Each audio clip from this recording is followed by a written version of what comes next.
Para eso nos acompaña esta mañana Eduardo Fernández, él es abogado, además presidente del Centro de Políticas Públicas IFEDEC. Gracias, señor Fernández, por acompañarnos esta mañana. Al contrario, muchas gracias por la invitación. Muy honrado, muy agradecido.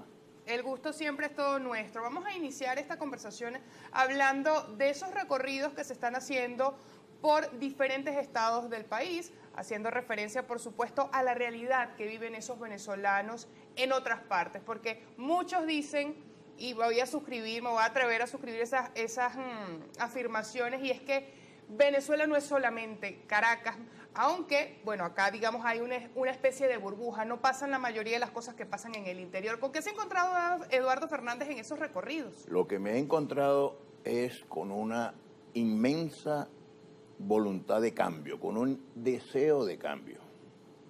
Tenemos un gobierno que ya tiene 25 años en el poder y el deterioro de la calidad de la vida de los venezolanos ha sido gigantesco.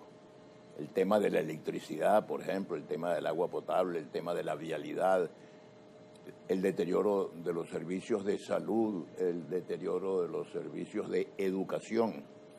De modo que hay un sentimiento de que, caramba, ya está bueno. Vamos a ver si logramos un cambio pacífico, democrático, civilizado en las elecciones previstas para el 28 de julio. Ahí también detecto una gran esperanza. Los venezolanos tenemos, y lo que he visto, yo acabo de estar en Valencia, en Acarigua, en San Carlos, en Guacara, y en todas partes veo gente que tiene ganas de trabajar, de producir, de salir adelante, de sacar sus familias adelante. Gente que tiene ganas de que sus familiares más cercanos regresen al país, porque hay muchas familias divididas. Y bueno, se tiene una gran confianza en que el cambio que debe producirse el 28 de julio debe traer la posibilidad de que muchas de esas personas que se fueron de Venezuela regresen y que Venezuela vuelva a ser una tierra de oportunidades, en donde haya, no solamente para que los venezolanos vivamos mejor, sino para que gente que venga a vivir a Venezuela encuentre un país moderno, un país con servicios públicos eficientes. De modo que esas dos cosas, un gran deseo de cambio y una gran esperanza, una gran ilusión de que podemos cambiar y que podemos hacerlo pacíficamente. ¿Cómo se construye ese cambio? Y ahí me quiero detener, porque se habla de la transferencia de poder de manera pacífica, sin cacería de brujas. También se habla de la recuperación de las instituciones del país. ¿Cómo se logra ese cambio partiendo de lo que ocurra el 28 de julio? En caso de que se genere un cambio de gobierno o en caso de que se mantenga en el poder el oficialismo. Mira, yo creo que ese cambio se logra a través de un gran acuerdo nacional, a través de lo que yo he llamado un pacto de Estado. A todos, al 100% de los venezolanos, nos interesa que esto mejore. Incluso los que vayan a votar por el gobierno, también estoy seguro que desean que esto mejore. ¿Que mejoren qué? Que tengamos más y mejores instituciones democráticas, que tengamos progreso económico, que superemos el drama de la pobreza, que podamos erradicar la corrupción y que podamos mejorar los servicios públicos. Estos 5 puntos, yo estoy seguro que los compartimos todos los venezolanos.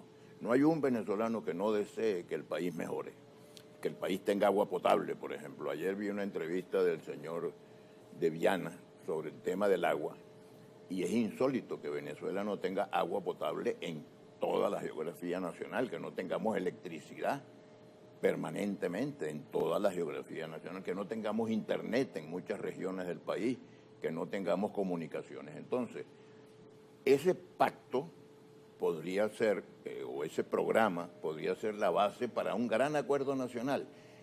Los países que han progresado, no han progresado en guerra civil. Ahí estábamos viendo las imágenes de la guerra en Ucrania y de la guerra en otros sitios.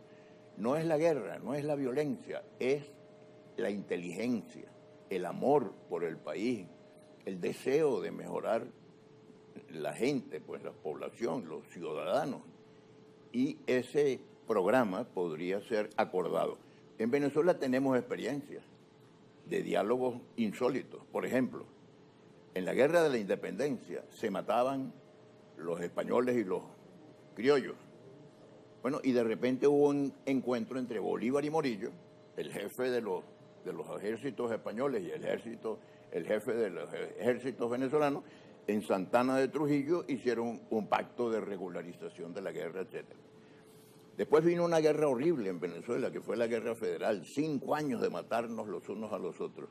Y al final hubo un gran acuerdo, el Tratado de Coche, que se llamó, entre José Antonio Páez y Juan Crisóstomo Falcón. El Pacto de Punto Fijo nos dio 40 años de gobiernos civiles y de estabilidad democrática. De modo que yo creo que debemos seguir el ejemplo de lo que nosotros mismos hemos sido capaces de hacer en el pasado. ¿En qué se diferencia este momento político, económico, social que vive el país a otros momentos de la historia venezolana? Yo creo que este es un momento inédito.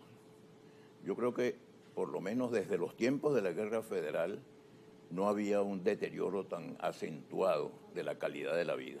La inflación, la recesión, el empobrecimiento del país, el deterioro de los servicios públicos, todo eso clama por un cambio.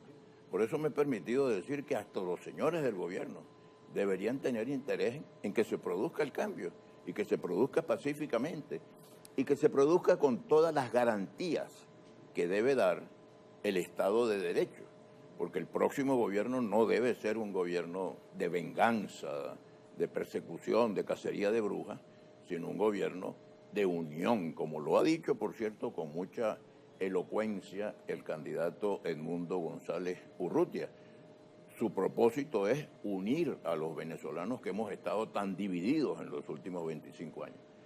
Un país con unión puede progresar, puede sacar adelante las dificultades y eso va a beneficiar a todos los venezolanos. El 29 de julio, muchos se afianzan en el 28, pero ¿qué pasa el 29 de julio en los dos posibles escenarios? Que el gobierno se mantenga en el poder o que la oposición pierda, que debe aceptar los resultados, o en caso contrario, que sea el gobierno el perdedor y la oposición la que gane la contienda. ¿Qué pasa en cualquiera de esos dos escenarios? ¿Qué es lo que debe pasar a partir de ese 29 de julio? De nuevo, hay una cosa inédita. Nunca en Venezuela, y creo que en ninguna parte del mundo, se produce una elección y después de 6 meses es que es el cambio de gobierno. De modo que el gobierno saliente va a tener 6 meses la responsabilidad de gobernar a un país que ya le dijo que no quería que ellos gobernaran. Fíjense que el problema es serio, ¿no? El país dice, quiero un nuevo presidente, elijo a Edmundo González y tengo que calarme que estos señores que están en el gobierno se queden 6 meses más. Bueno, el gobierno va a tener que ser muy cuidadoso en preparar las cosas para que se pueda producir la transición. ¿Qué nos interesa a todos? Que el próximo gobierno tenga éxito. Porque no podemos estar apostando al fracaso. No puede ser que la oposición apueste a que el gobierno fracase. No, la oposición debería hacer el esfuerzo de que el gobierno resuelva los problemas que no se pudieron resolver en estos 25 años o que se crearon en estos 25 años. Entonces es un problema de pedagogía política. El cambio no tiene por qué ser traumático, el cambio puede ser perfectamente pacífico. Y el respeto a los resultados electorales y el respeto a los protagonistas, respeto al que gana. Y en caso contrario, en caso de que sea el Ejecutivo Nacional que lidera Maduro que se mantenga en el poder. Yo esa hipótesis la veo muy difícil. Y la veo muy difícil porque conozco las encuestas y las encuestas son muy claras en el sentido de que una mayoría muy clara de los venezolanos queremos cambios. Muchos podrán decir, sí, pero esa es la población en general, pero en el electorado que va a participar en las elecciones, el gobierno tiene una capacidad de maniobra, etcétera. A mí me parece que a los señores del gobierno les conviene el cambio, porque gobernar a un país contra la voluntad de los ciudadanos de ese país es muy peligroso, porque puede desatar problemas de violencia, de conmoción social, que no sería nada bueno para Venezuela ni para los venezolanos. Entonces yo recomiendo que se haga un gran esfuerzo de paz, de civilidad, de aceptar. Bueno, cuando Acción Democrática perdió las elecciones en 1968 con Rafael Caldera, los jefes ADECO, Rómulo Betancourt, Raúl Leoni, que era el presidente de la República, Gonzalo Barrios, que era el candidato presidencial, procedieron ejemplarmente y entregaron el poder y Caldera recibió el poder. Y después el COPEI pierde las elecciones con Carlos Andrés Pérez y Caldera y el gobierno le entregan a Carlos Andrés Pérez con toda normalidad. Yo creo que eso es lo que tenemos que tener. El señor Obama era presidente cuando ganó Trump. Nada más contrario Trump y Obama. Y sin embargo Trump tuvo que reconocer que Obama se había portado como un caballero y lo había facilitado su acceso al gobierno porque lo que interesa es el interés nacional, lo importante es el interés nacional. Vamos a hacer la pausa de la hora. Al regreso continuamos nuestra conversación con Eduardo Fernández. También vamos a leer sus comentarios a través de la red social X. No se aparten.